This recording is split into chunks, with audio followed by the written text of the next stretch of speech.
On va évidemment suivre l'évolution de ce qui se passe au Burkina Faso. Merci Gaëlle Joly.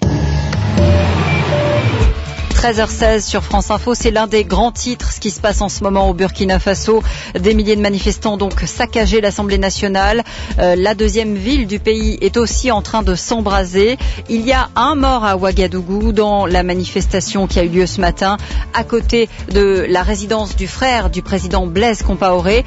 Blaise Compaoré qui est la cible de toutes les critiques puisque le président souhaitait, avec la possibilité de briguer un nouveau mandat en 2015, il voulait faire changer la Constitution. Le projet vient d'être retiré il y a quelques minutes. C'est une annonce du gouvernement.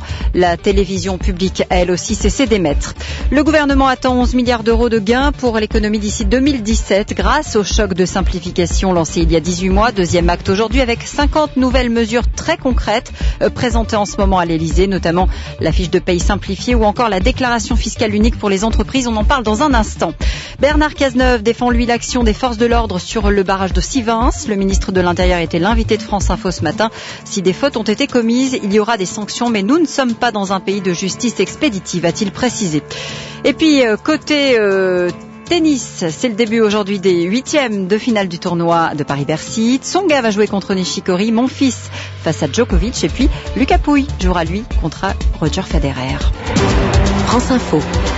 C'est donc l'acte 2 aujourd'hui du choc de simplification voulu par François Hollande.